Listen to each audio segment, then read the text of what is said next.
Welcome into the Fantasy Football Diagnostics Podcast, where we provide you with your weekly diagnosis of everything fantasy football. Whether it's season-long leagues, dynasty, DFS, or sometimes even IDP, we got you covered all year long.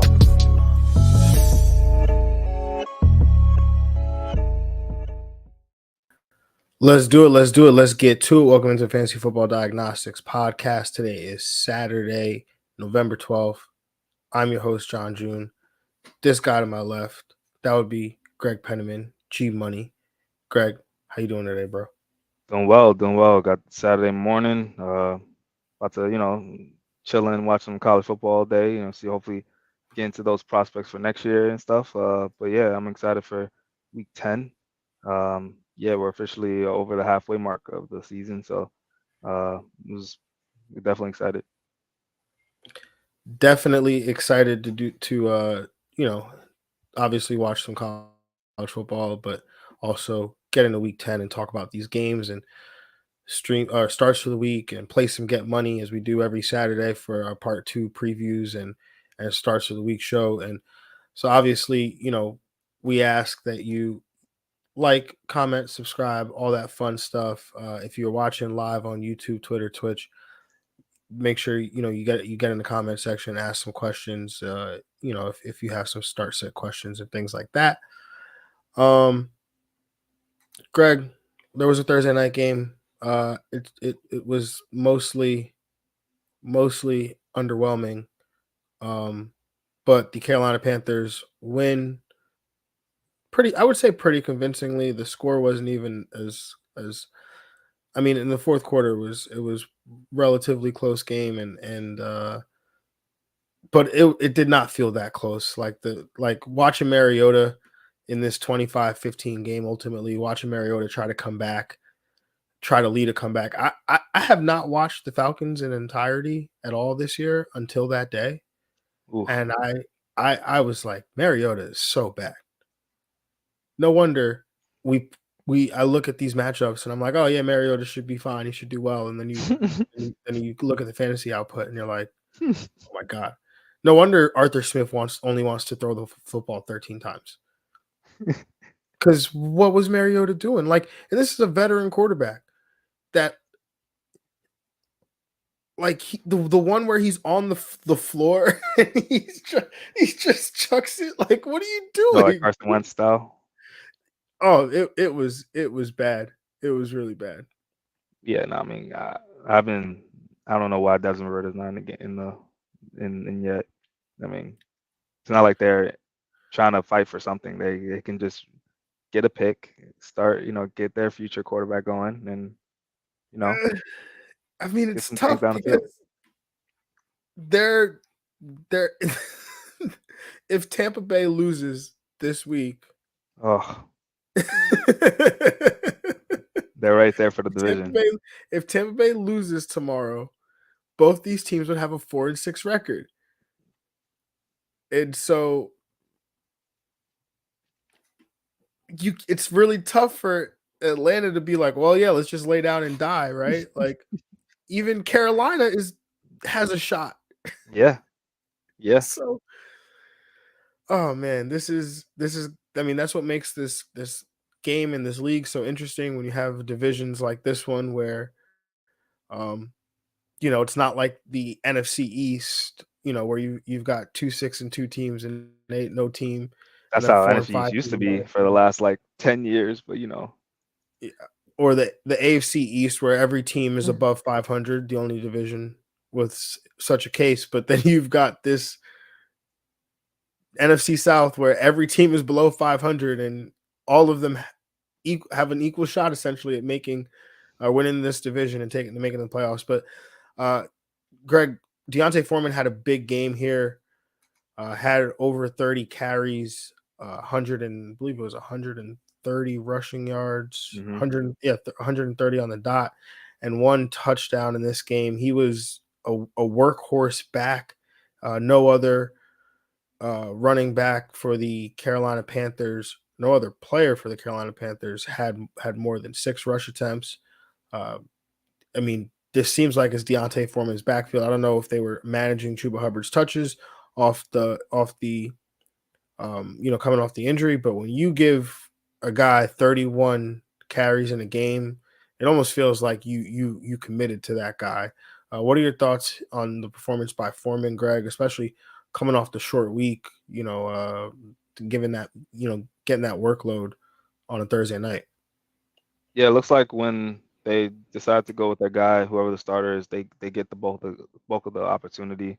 They don't really 50-50 committee or anything like that. So Dante Foreman got his opportunity, made most of it. I can't really fully say, next week it's Deontay Foreman, though. You don't actually know, but I mean, with this week, I would try to lean towards Deontay Foreman being the starter next week, but I can't guarantee. Chuba Hubbard could just be the lead back next week too. So I don't know.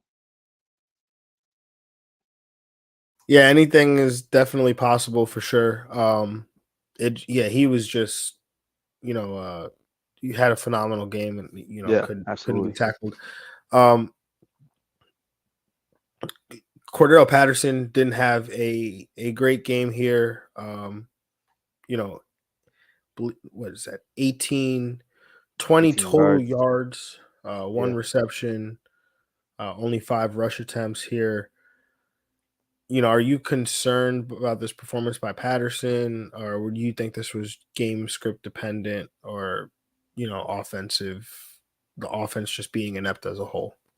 Yeah, I think the latter, just the offense just being pretty pitiful. I mean, this is Cordell's first bad healthy game pretty much this season, so I wouldn't panic too much. He's been pretty safe in the offense that's pretty bad, so I think he's still the only short thing in this on this offense. Uh, yeah, that's kind of how I look at that.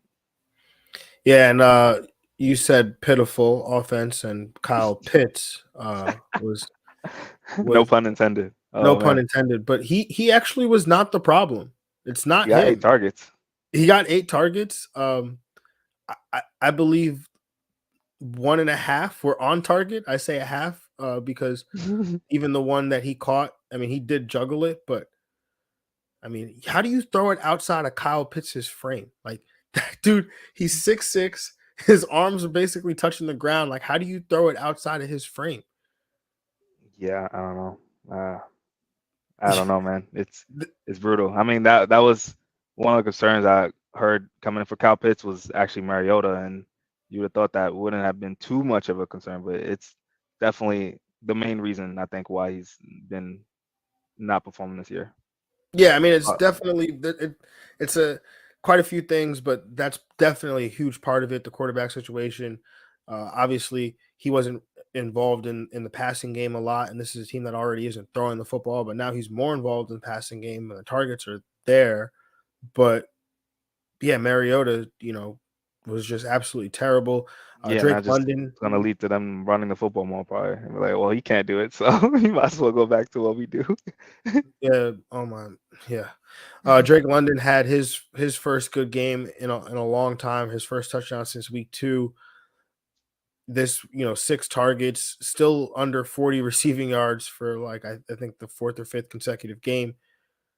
Was this a promising performance for Drake London, or do you feel like players, fantasy managers that started him kind of got lucky here with that touchdown? Yeah, also got lucky with the touchdown. I mean, 5 for 38 is really nothing. That's a Sterling Shepard, kind of day, like, type of just Sterling low Shepard would get you like 50. 50 yards. Okay, okay, Yeah, okay, he would get you okay. like 50, like 6 for But 50. yeah, I'm not excited to have any piece in this offense really except Cordell. And then for both sides, it's tough. Like, you gotta if you have one of the running backs for Carolina, you're maybe excited. And then I don't know, Terrace Marshall still ended up the leading receiver on their team with 1 catch. But yeah, it's definitely an uneventful game for sure.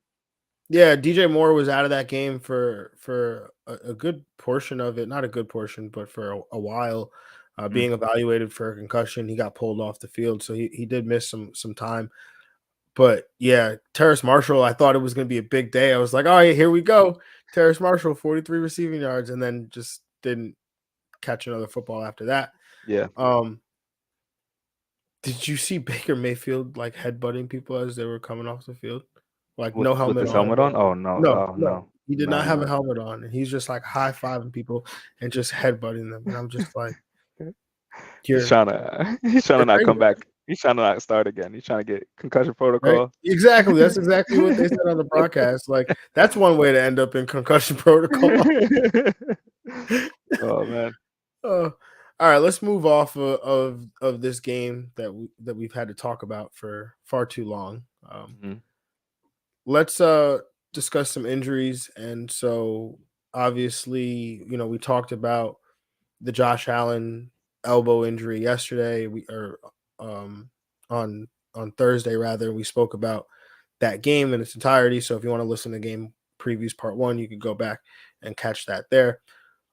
But seems like it was initially reported that Josh Allen would not practice, but then it was reported that he got a limited practice. Head coach Sean McDermott even went as far as to say that Josh Allen they were going to take it down to the hour by hour.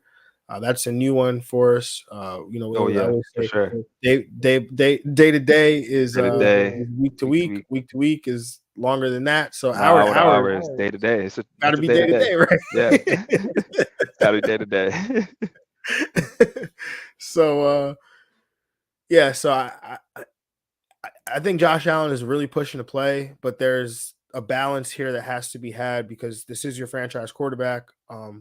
But you also, Case Keenum is not bad, right? He's not like he's won football games. He's been put in situations where he's had to start. He was 11-3, I think, on that Vikings team that went all the way to the NFC Championship game. Mhm. And so, Keenum he's a professional. This is a good Buffalo team. So Buffalo has a lot of options to weigh here, especially when you consider, do you want to keep him healthy for, down the stretch when you're pushing for playoffs, you're pushing for seeding, trying to get the number one seed and attain the bye and home field advantage. So, Greg, are you making arrangements here? I mean, I know I'll speak for myself. I, as a Josh Allen manager in a super flex league, I am making, I'm keeping an eye out, in case like I can scoop up a guy like a John Wolford if Matthew Stafford doesn't play, or Colt McCoy if Kyler Murray doesn't play. Um, if Sam Ellinger who plays Las Vegas, so I have that option in superflex leagues. But in one quarterback league specifically, Greg, who are the guys that you're trying to target? Well, besides Case Keenum himself, if Josh Allen can't go, Case Keenum Yeah, that would himself, probably be the number one target in the superflex league for yeah, sure. yeah. And besides our quarterback streams of the week, you have Jacoby Brissett, you have Jimmy Garoppolo, but as far as right now, those people that are still under, Jimmy Garoppolo's over 54%. So that, probably not out there in a lot of leagues. Marcus Mariota already played. It's real tough. Yeah. It's maybe I would have even Andy Dalton, but TJ Watt being back really affects him. So that is tough. I think Jacoby Brissett is still at 12%, so I think that is probably your best option. He's got to be Yeah, out there in a Jacoby lot of leagues. Brissett is definitely a nice option. You get that game script potentially against Tua and that Miami offense. So yeah, So I mean, maybe Taylor Heineke against Philly on Monday night. That'd be like you'll that's have like all the way to emergency the end. glass. Yeah, Yep. emergency glass because Monday night he'll be out there. He's 9% roster, so. Okay. Okay. All right. Let's move on to talk about some of these games, man. The first game we're going to discuss is the 3-5-1 Indianapolis Colts traveling to Las Vegas to take on the 2-6 Las Vegas Raiders, where this game has a 42.5 point total, and the Las Vegas Raiders are 6.5 point home favorites. This game's at 4:05 p.m. kickoff. In terms of injuries, Jonathan Taylor was not on the injury report, so that's great news. Deion Jackson, he was a DNP most of the week with a knee injury. Shaq Leonard, the linebacker, was added to the injured reserve with a back injury, so he'll miss at least the next 4 games. And then for Las Vegas, Hunter Renfro and Darren Waller have both been added to the injured reserve, so they'll both miss at least 4 games. Hunter Renfro dealing with an oblique, and Darren Waller dealing with a hamstring injury. So are you is Darren Waller somebody that you might be interested in buying low on right now? Just because the Darren Waller manager has got to be frustrated. They've Oh yeah, for sure. like the guy has played, I think, 1 game and or 1.5 games because he tried to play the Chiefs game and then had to opt out because of the hamstring. So, um, is that a potential buy low option for the playoff stretch if you're a good team? Yeah, if you're in that situation, you're a good team. You have a strong feeling that he's going to be back for playoff time. I think it'd be worth it to buy low. Not I wouldn't go too crazy to get him, but if it's the right price, yeah, I'd be willing to do that because yeah, you still the risk of him coming back, re-injuring himself, or him getting into the flow of things when he comes back, which may take a week or two. So that by that time it could be too late.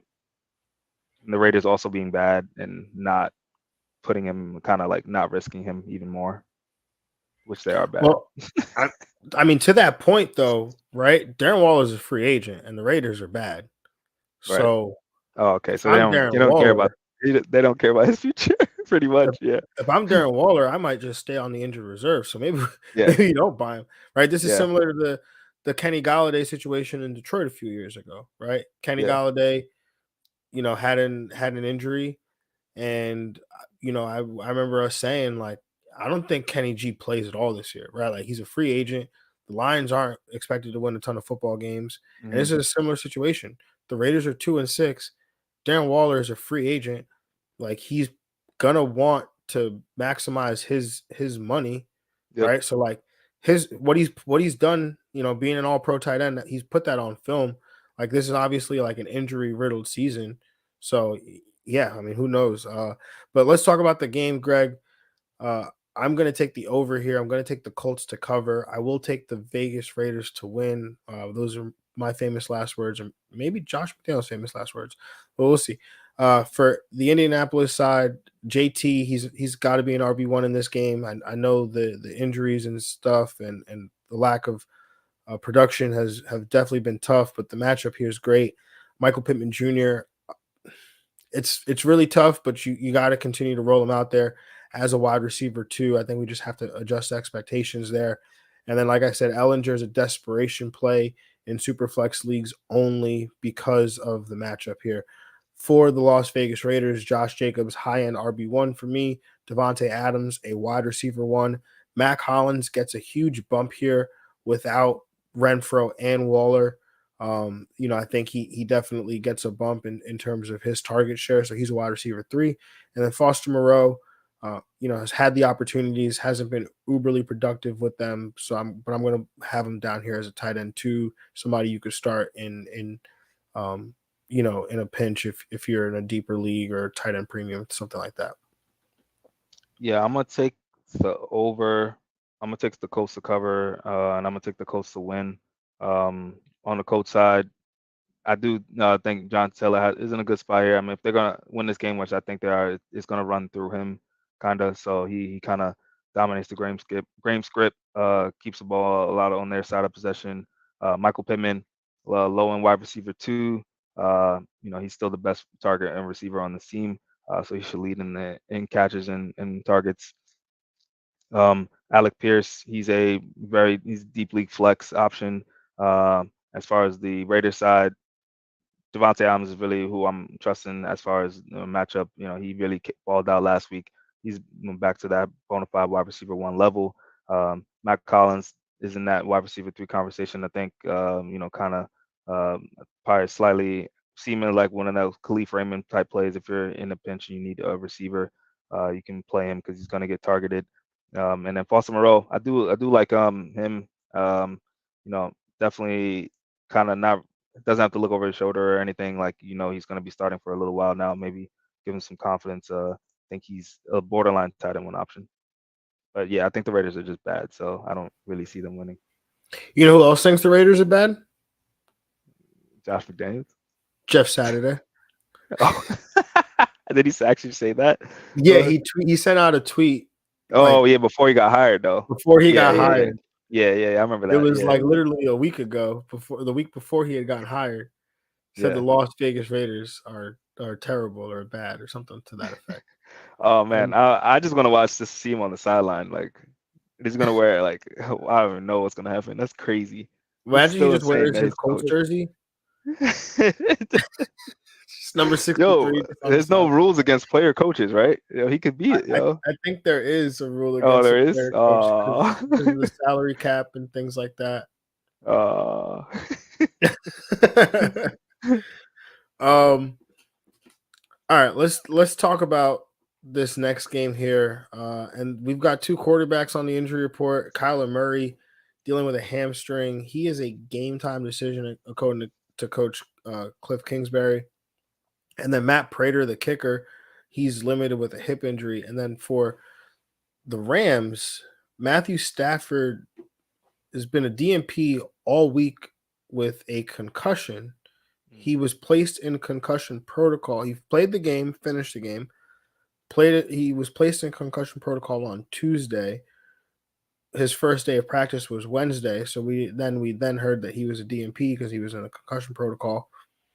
So seems like John Wolford, or as Cooper Kupp referred to him, Wolf of Wall Street, Clever. is potentially going to be in line here to start because I doubt that Stafford, who was placed in concussion protocol on Tuesday and hasn't practiced all week, is going to play in a game on Sunday, given the nature of where the concussion discussions, the discussions around concussions are as it pertains to the NFL. So, Greg, where are you at with this game here? I'm gonna take the under. I'm gonna take the Cards to cover and the Cards to win. Um, yeah, on the Cardinal side, if obviously if Kyler Murray is going, you're starting him. If not, you just have to kind of look towards a next option. But he's kind of like a lock on his team if he's playing. DeAndre Hopkins is also a lock. You're playing him as a wide receiver one. Zach Ertz, he's been pretty good as a tight end one this year. Continue to play him as such. And that's really who I'm looking at on that side. Rondo Moore is more of he's a flex option. Obviously, he gets a bump if Kyler Murray's playing. If not, I think he, kind of a little bump down for a low end flex. And then on the Ram side, wasn't going to start Matthew Stafford even if he was cleared to play. He just hasn't been very good this year, fantasy wise. Um, for as far as their locks, Cooper Kupp, it's really about it. I, Cooper Kupp, man, Darrell Henderson's got a solid matchup, but really can't trust him. Is he going But to get the touches though? can't really trust him. I'm still hoping on Kyron Williams. I think everybody does. Kyron Everyone Williams is. even exist? Like, do we have proof that he's a real person? Because we just keep He's hearing supposed to about be. it. He's supposed to be taken off of IR. Well, since week one, he's supposed to be taken off of IR, but I think he's supposed to be activated. Sean McVay said. Yeah, but Sean what McVay's a we liar. always, Yes. yeah. Yes. Yesterday he said he was going to be activated off of IR. When? Next year? Week for week. Thanksgiving special, man. You never know. Don't they only Thanksgiving have special. so once they designate a player in like they're going to return from injured reserve? Don't they only have 21 days to activate them? How Yeah, long something is like it? that. 3 or 4 weeks, something. It's 21 days. How like or else he goes back to the injured reserve. I'm with playing James Conner though as a low end RB2. Oh yeah, no. Yeah. I'm gonna take the under on 41.5. This total dropped with the two backup quarterbacks, and I'm gonna take the Rams to cover the 1.5. For Arizona, if Kyler goes, he's a QB1. But probably on the lower side because he's dealing with a hamstring that might limit his mobility. We've seen that in the past with Kyler. Um, if Colt McCoy does go, I mean, from a super flex perspective, I'm comfortable starting Colt McCoy. He's another guy who's been in this league. He's been in this system. So does have some mobility, not the mobility of Kyler Murray, but could definitely move a little bit, make some plays with his legs. So DeAndre Hopkins would still be a wide receiver one. James Conner definitely a running back two. I think Rondell still has his role, which would be a wide receiver three flex option. Zach Ertz, tight end one. You know, I don't think that's going to change. And then for the Rams, Cooper Cup, he's a wide receiver one. Tyler Higbee, he's been terrible.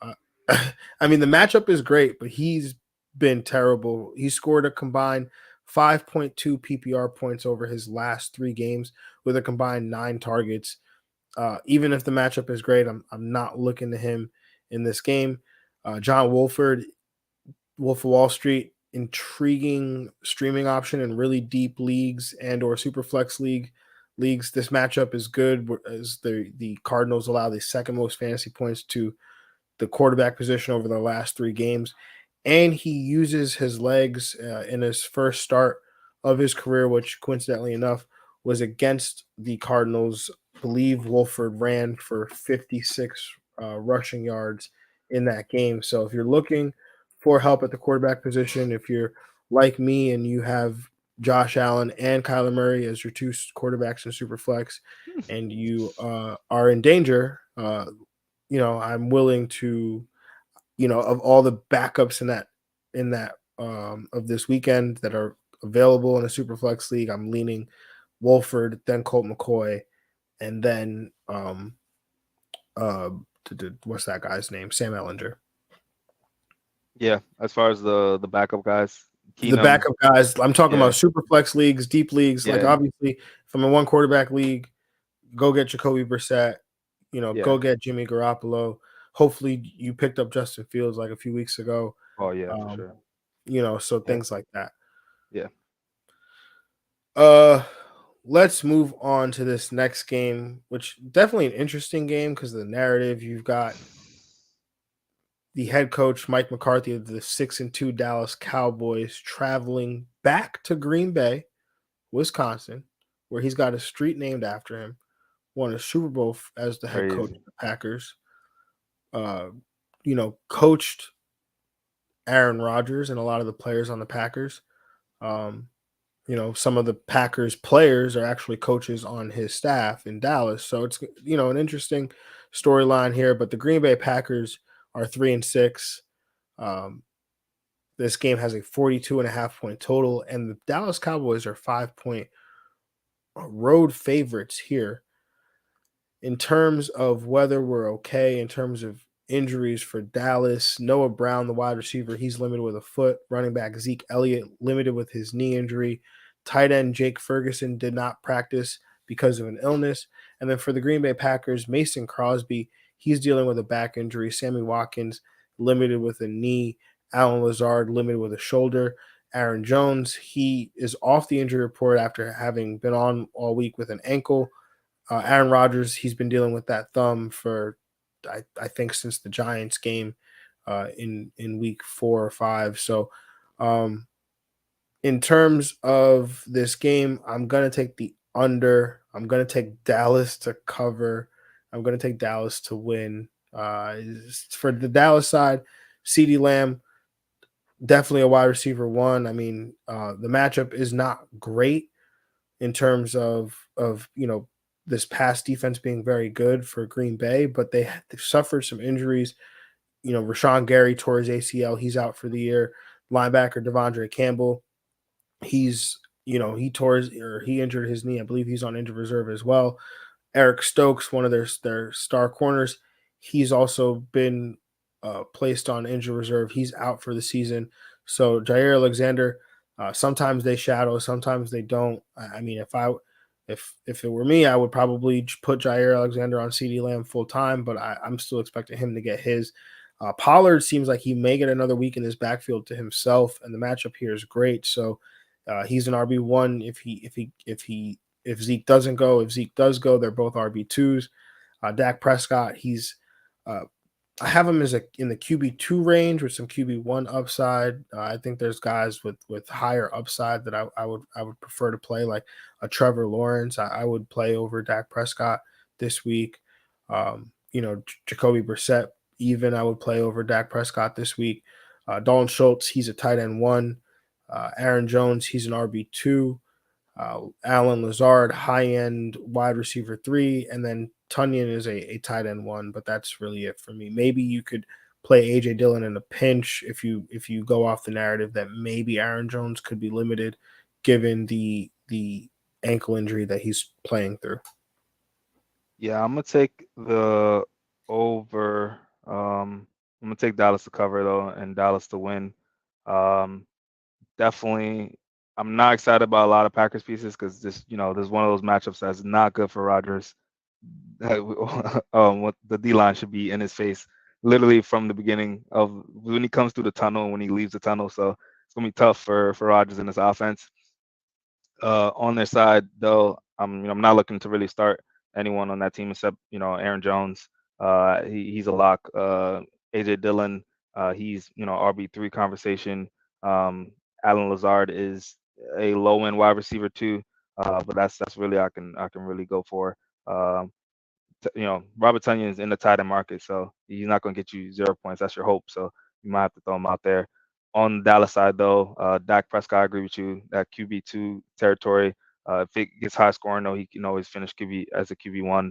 But it just hasn't been super hot this year. They've been running a more run heavy offense this year. So looking towards the running backs, Tony Pollard, RB1 if he's going.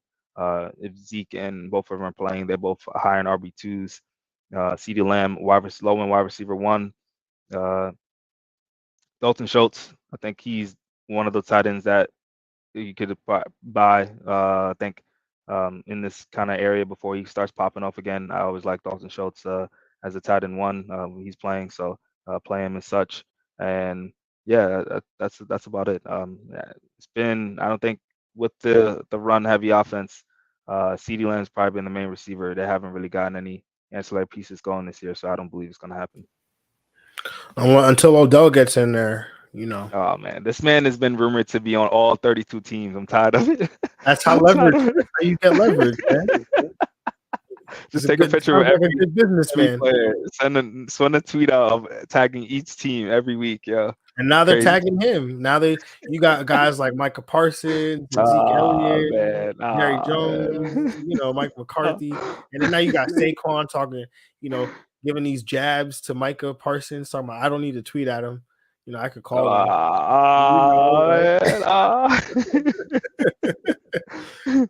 So I'm just saying Odell's services are highly sought after. And when you look at teams like the Packers that might have been in it, they're 3-6. I think they're out.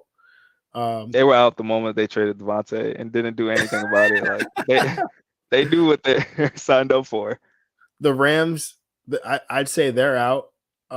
Yeah, there's no way. I say the Bucs should get him, man.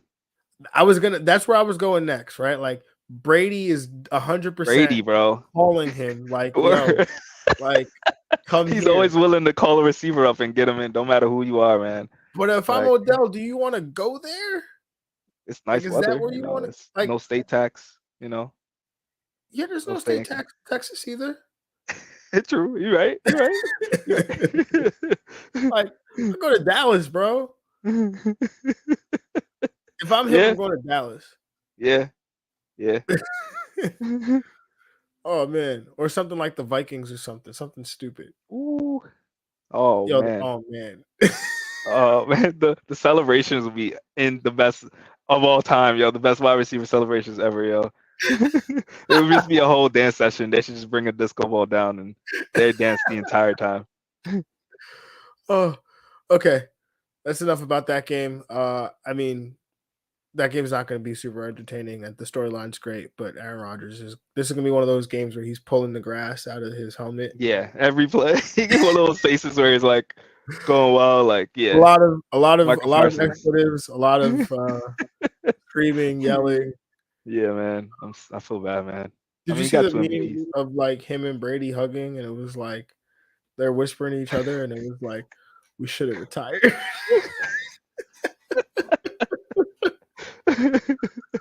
Oh Oh. man, it's crazy. It's crazy. All right, let's talk about this next game here. We've got the 5-3 Los Angeles Chargers traveling to San Francisco to take on the 4-4 San Francisco 49ers. This game has a 46.5 point total. The Niners, coming off the bye week, are 7-point favorites in this one. Weather is expected to be okay. Keenan Allen, Mike Williams, both already ruled out for this game. Dustin Hopkins, he was been a DNP all week, the place kicker there for the LA Chargers. Trey McKitty, the tight end, he's questionable in this game. And then for San Francisco, Dre Greenlaw, the linebacker, he was a limited participant with a calf injury. Eric Armstead, the defensive lineman, he was a DNP with a quad. Samson Ebukam was also a DNP with a quad. And then terrible news, Jason Verrett, who's a cornerback been in the league for a long time, has suffered multitude of injuries, whether it's multiple torn ACLs to both knees, more than once. He tore his Achilles in Mm. practice, and will be out for the remainder of the season. It's just terrible news there. I think he was actually working his way back from a torn ACL, and then just recently started practicing again, and now tears his Achilles in practice. It's just terrible, terrible, for him. But Greg, where do you lean as it pertains to this game? I'm gonna take the over. I'm gonna take Yeah, I'm gonna take the Niners to cover. Actually, no, I'm gonna take the Chargers to cover, but the Niners to win. Uh, I want to. The matchup is really good for San Fran. On the San Fran side, there's no reason why Christian McCaffrey should not finish as the RB1. He might finish the player one in fantasy this week. This matchup is so good for him. Chargers, can't cover the run. They haven't been able to cover the run for the last couple of years. So it should be McCaffrey day all day. Jimmy Garoppolo is in stream conversation. He's my stream of the week, so he's got some possible QB1 upside, but he's going to finish as a high end QB2, and he won't kill you. On as far as the receivers, Brandon Ayuk and both Debo Samuel are both playable. I think uh, Brandon Ayuk both in that wide receiver 2 category with some wide receiver 1 upside if they can score a touchdown. And and on the other side, Herbert. He's been just a solid mid-tier QB1 all season. I think that's kind of what we got to keep him as. Continue to play him. Austin Eckler, RB1. No receivers, so I'm looking to Josh Palmer again and DeAndre Carter again. Josh Palmer being the guy that's probably going to lead in catches and receptions, so he's in that wide receiver 2 category. DeAndre Carter in that low end flex, deep league flex guy if you need someone in the pinch. And Gerald Everett tied in one conversation as well. Also George Kittle on the other side as well, tied in one. So yeah, this should be a good game. Always a nice West Coast game type, uh, different divisions, but it should be exciting. Yeah, this crossover California games are Mm-hmm. pretty interesting. I'm gonna take the under on the 46.5. I was going back and forth with you, like the same way you just did with the spread. Like essentially, I started out saying, "Oh man, the Niners should dominate this game," but then Yeah, you they should. They should. then you Chargers don't get remember blown like out though. Like, it's the Chargers. yeah, they They they live for close games. Yeah, they're gonna play the bad teams close. They're gonna play the good teams close. And my good friend of mine, who's a Chargers fan, put it perfectly. And I don't want to butcher what he said, so I'm gonna see if I can pull it up. But essentially, it was that the Chargers are either going to blow a lead against a superior opponent, Mm-hmm. they're- or they'll be trying to chase or close a gap against an inferior opponent. And then Essentially, somehow was the win. gist of what he was saying. Yeah, that So, makes sense. um, yeah. So who knows? Maybe the Chargers get a lead here, and the Niners end up having to bring it back, or maybe the Niners just dominate from start to finish. By the way, taking the Chargers to cover, taking the Niners to win. For the LA Chargers, Justin Herbert, he's on a lower end of quarterback ones for me. I mean, he hasn't really He's been been that. solid. He's been No, he's been good in half of his games, and he's been terrible in the other half of his games. He was the quarterback 5, 9, 21, 9, 18, 24, 8, 18. Like he's good half the time, and then the other half of Yeah, the time but he's he's never gonna be that top 5 guy if you want. So yeah, I would yeah. just I mean, the time that he was 5, he played Las Vegas, Oh and we yeah. know like quarterback 9, Kansas City, quarterback 9, Houston, quarterback 8, Seattle. Like those were Those are his good good. opponents. Sounds like good opponents. That's what it sounds like. So this is a good opponent. He might have to put up numbers. That's what it sounds like. I mean, if you consider Houston and Las Vegas good opponents, Oh well, you said Kansas City and then Kansas City and Seattle. Seattle, Yeah. yeah, those are two Uh, bad pass defenses. That's what I see. But yeah, yeah, I'm gonna put him on the lower end of QB1s this week. San Francisco, they're a really good defense. They've given a lot of quarterbacks trouble, and Herbert's going in there without Keenan Allen, no Mike Williams. Obviously, Josh Palmer is going to be there as a wide receiver 2, DeAndre Carter in play as a wide receiver 3, Austin Eckler, RB1. I mean, he's going to continue to soak up these touches, these targets. But Isaiah Spiller is somebody that needs to be on the radar. He was a 4th-round pick of this regime this year, and we thought that he might be the lead backup for Eckler. Joshua Kelly started out the year as such. They signed Sony Michel. Well, Joshua Kelly's on injured reserve right now with a knee injury.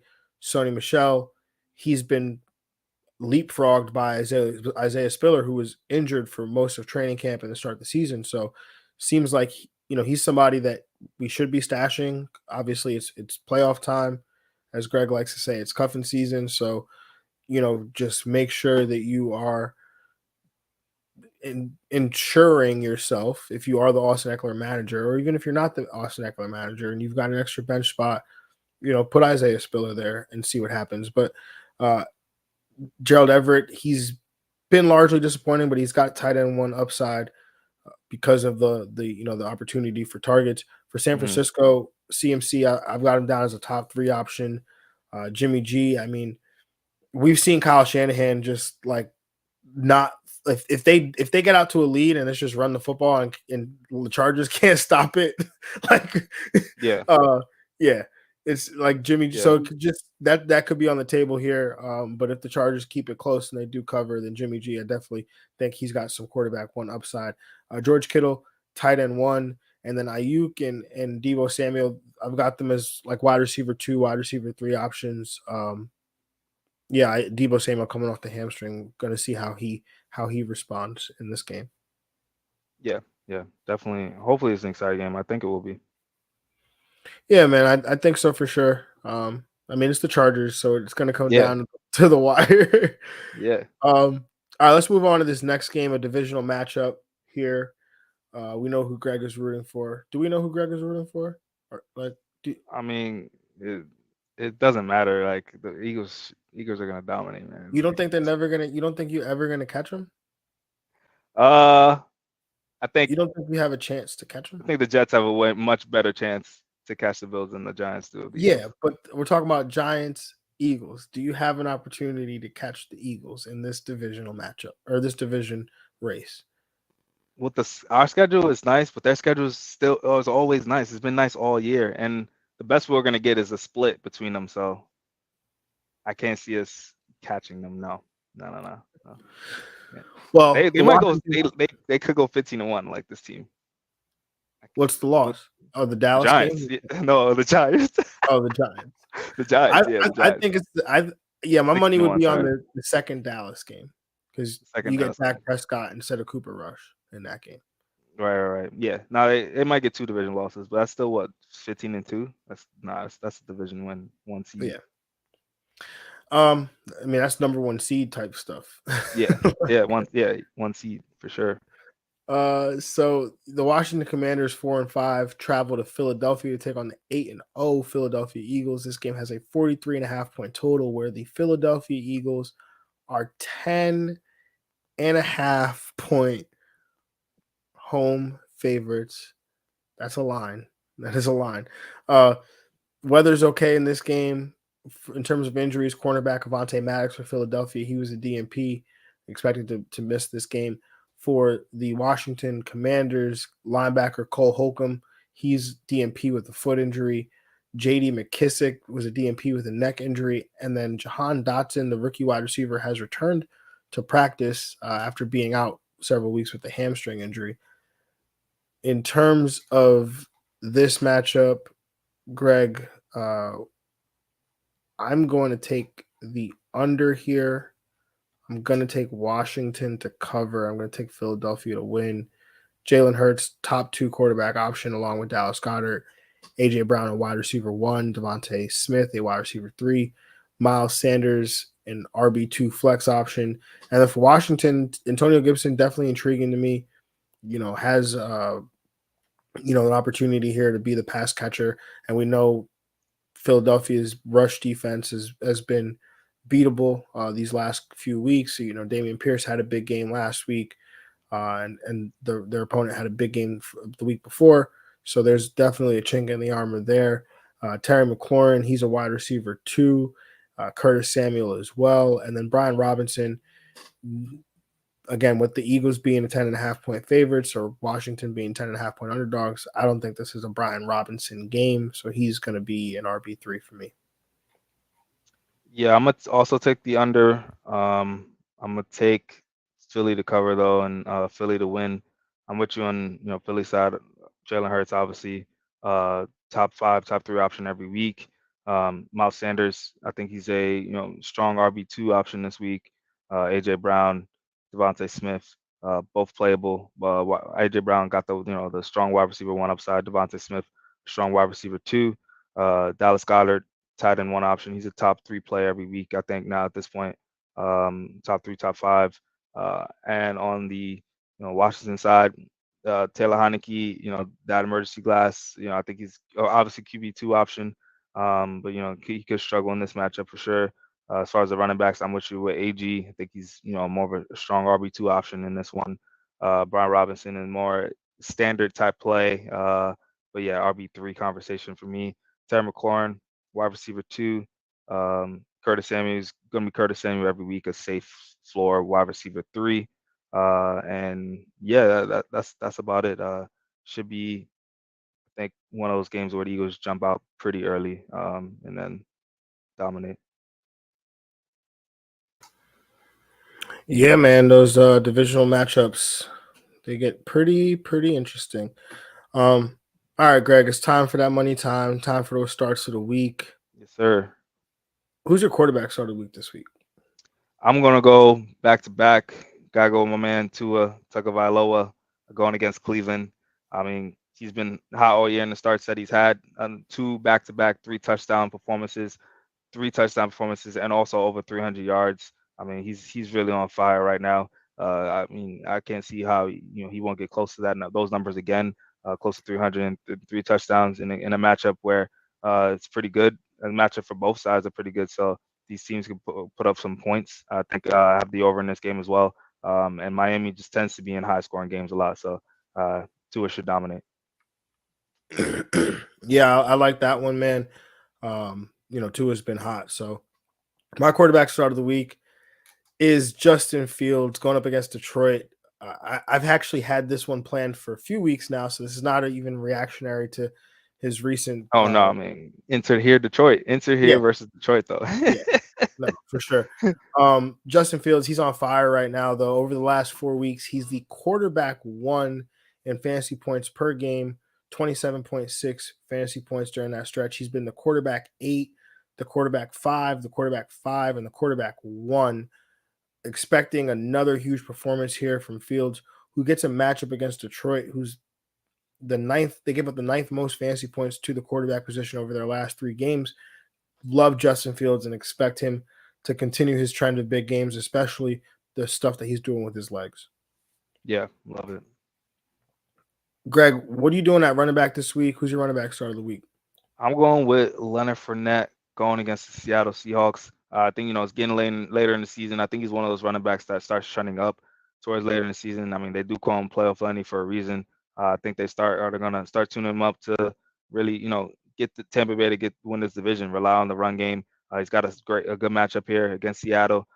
So you want to get his carries back up. 3 straight games he's gotten under 10 carries. I think it gets bumped up in this one. The game plan gets back to when he was getting close to 20 carries a game. Yeah, I like this one. Seattle's definitely a beatable matchup. Also think, obviously Rashad White could get a little bit of run in this game too. So I love, both Tampa Bay running backs. I'm going my running back start of the week. This is a pure confidence start of the week. This is a pure, got to lift my man up. JT, Jonathan Taylor going up against Las The Vegas. entire fantasy world is trying to lift him up, man. Yeah, we all got to do it together, man. Like Goku would ask, we all got to put our hands up in the spirit for the spirit bomb. We got to lift up JT, man. He's been disappointing as a number 1 pick could be since maybe David Johnson a few years ago. But the talent is still there. And with a new coach coming in and Jeff Saturday, who is a former NFL offensive lineman, I expect the Colts to try to establish the running game here, especially against the Raiders defense that's been terrible against the running back position, allowing the second most fantasy points to the running back position over the last 3 weeks, over their last 3 games. So JT, he's healthy, not on the injury report. Start him up with some confidence and expect a JT type top 10, top 7 finish here for JT. Yeah, man, I really hope so. All those things really make sense. Jeff Saturday, that really makes sense. If he's gonna have one game plan, it's gonna be to establish the run. So yeah, let's go JT. Yeah, man. This one's for the people, man. Greg, who's your Yes. wide receiver start of the week this week? Gotta go with Amon-Ra St. Brown going against the Chicago Bears. The matchup is excellent. He's getting healthier each week, and he's the main guy on this offense. I mean, no Josh Reynolds. Not that it mattered. It just opens up more targets for him. T.J. Hawkinson's gone, so I think he's going to continue to dominate. Last 2 weeks, 10 targets and 9 targets.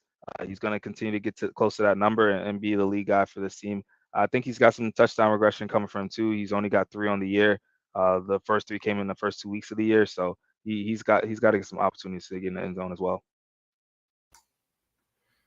Yeah, I like that one as well, man. My wide receiver start of the week this week is going to be Juju Smith-Schuster going up against Jacksonville. Over the last 4 weeks, Juju's been the wide receiver 6 in PPR points per game after starting out the year seeming as if he'd be somewhat of a bust candidate. I mean, he was a snip candidate even at some point.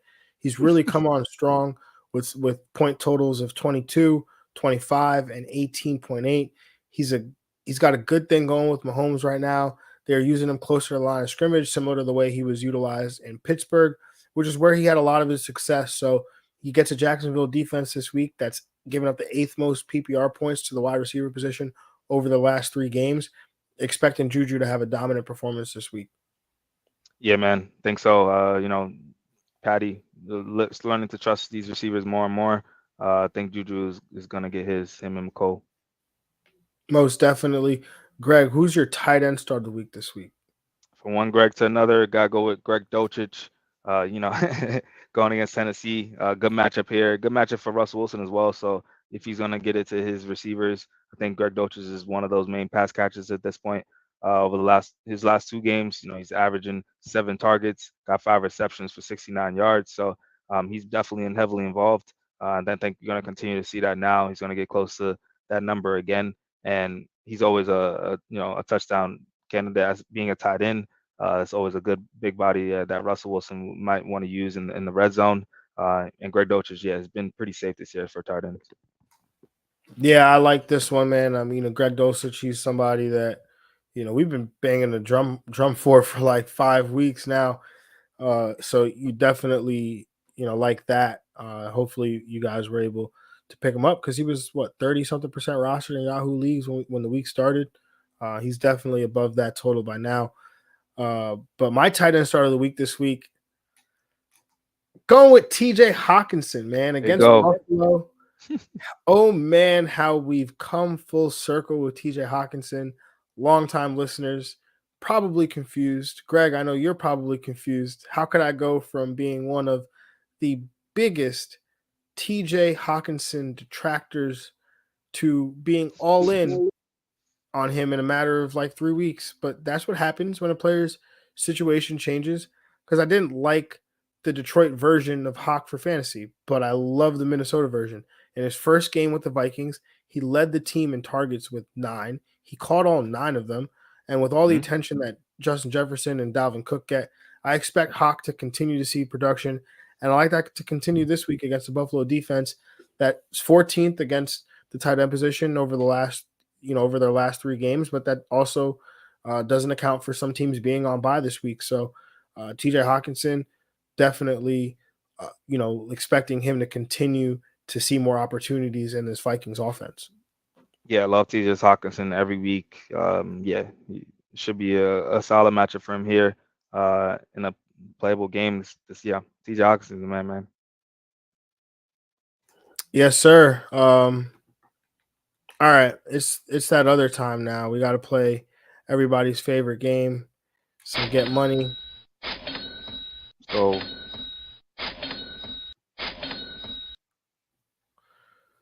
So Get Get Money is a head-to-head DFS contest on FanDuel with a snake-style draft, and once a player is selected, they are removed from the player pool. And Greg gets the first pick in odd weeks. I get the first pick in even weeks, and it is an even week. And in terms of the matchups, Greg, I believe I won the last game. I didn't actually keep it. yeah, I think you did. Yep, you did. It was a close matchup too, from what I remember. Oh nope, it was not a close matchup. I think Mm-mm. It was the only one that got me double digits actually.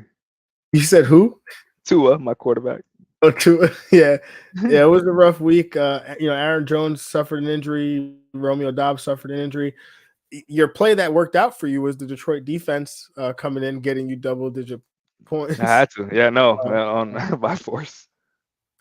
we do have a question before we get into the game. X Ryan XBL says, "Should I trade Juju for Foreman?" No. I'm assuming this is a No. PPR league.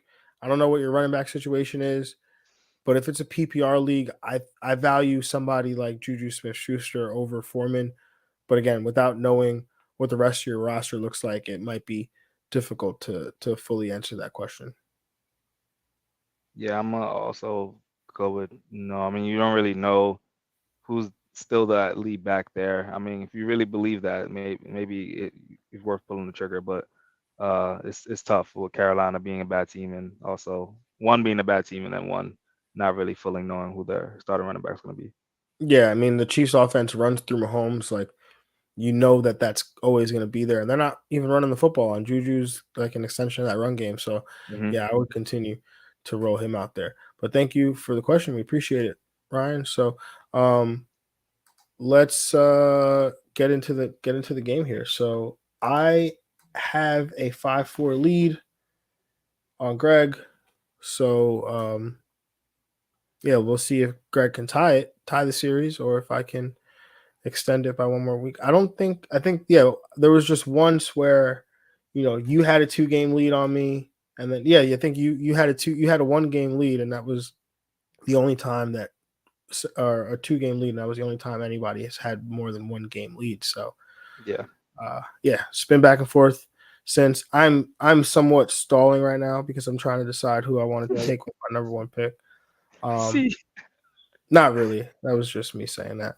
But I'm going to take Derrick Henry with my first pick here. He's 9,000 going up against Tennessee, so that's where I'm going. Love it, love it. I'm gonna go with a fellow other 9,000 player. I'm gonna go with Tyreek Hill going against Cleveland as my wide receiver one. That is a great play because you know, you want to talk about touchdown regression. That's a player with already 1,000 receiving yards, but Whew, he's only got 3 touchdowns on the season. So crazy. yeah, um, I'm gonna go with my. Hmm, I'm gonna go with at running back Travis Etienne 8,000. Like that. I'm gonna go at running back Jamal Williams, 7,400 going against Chicago. At wide receiver, I'm gonna go with my wide receiver star of the week and Juju Smith-Schuster 7,000 going up against Jacksonville. Wide receiver, I'm gonna take Amari Cooper on the other side, 7,800 going against Miami. Okay, I'm gonna take Christian Kirk. That's my wide receiver two, Like that. 6,800 going up against Kansas City. I'm going to take as my other running back Jeff Wilson Jr. 6,500 in that same game. Cleveland Miami have a lot from this game. I'm gonna go with at tight end, my tight end star of the week, TJ Hawkinson, 6,000. I'm gonna go at wide receiver again. Got to hit Monroe St. Brown 6,900 going against Chicago. At quarterback, I'm gonna go Patrick Mahomes, Woo, 8,500. woo. Like it. Uh, I'm gonna go at quarterback Jared Goff 7,200. As my wide receiver three, well, no, as my flex, I'm gonna go Evan Ingram, Okay. 4,900 going up against Kansas City. Uh, at my flex, I'm gonna go Khalif Raymond 5,300 going against Chicago. Heavy in 2 games right now. As my wide receiver three, I'm gonna go with Donovan Peoples Jones, 5,700.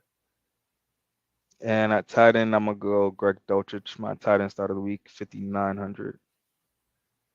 As my defense, I'm gonna go with the Pittsburgh Steelers, who are expected to get TJ Watt back, so a little underpriced at Like it, 3,600. I'm like going it. there.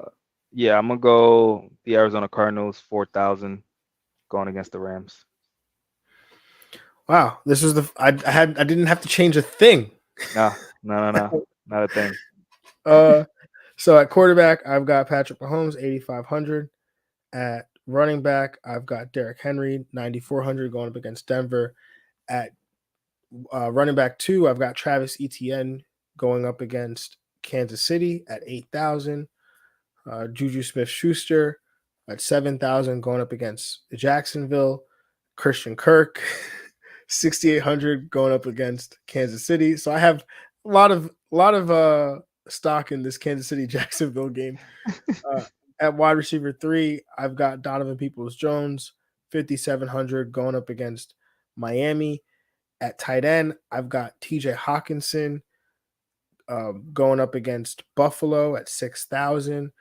He's my tight end start of the week. As my flex, I have Evan Ingram also playing for Jacksonville against Kansas City at 4,900.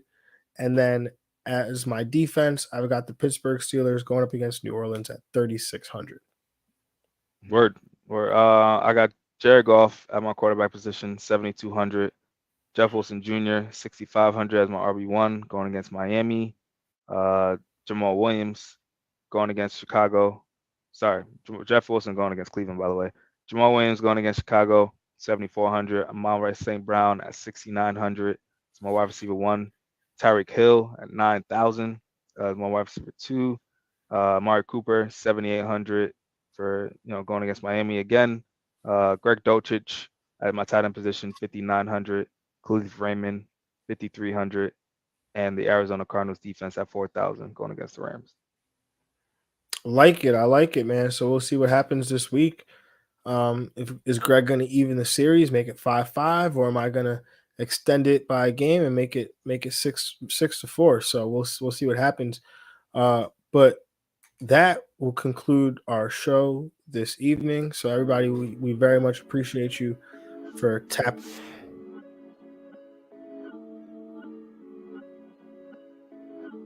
a receiver. And at running back, I have CMC, Connor, Patterson, and Jeff Wilson. I would aim lower. I would probably be willing to move like McLaurin for Foreman. But I think I want to keep Juju for this stretch. Yeah, I agree. Yeah. But it's a nice squad, man. You can definitely make some stuff happen there. Or maybe you go, maybe you package McLaurin and James Conner, and you can go get like Milo on Jonathan Taylor, or something to that effect. Or, get a better player. Anyway, Sure. Appreciate the question, Ryan. Everybody, we appreciate you for tapping in with us, spending this Saturday morning with us. Again, just make sure you like, subscribe, all that fun stuff. Make sure you spend time with family this weekend. Spend time with your loved ones.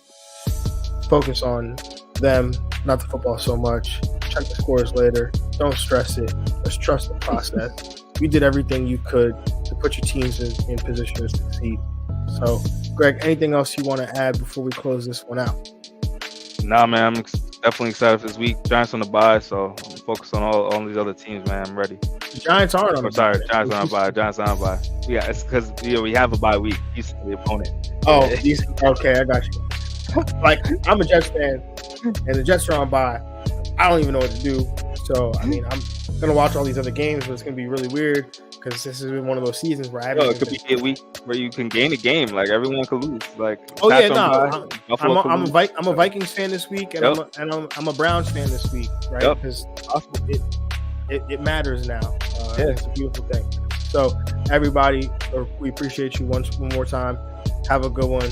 Enjoy the weekend, and we'll see y'all on Monday. We're out of here. Peace. Yeah.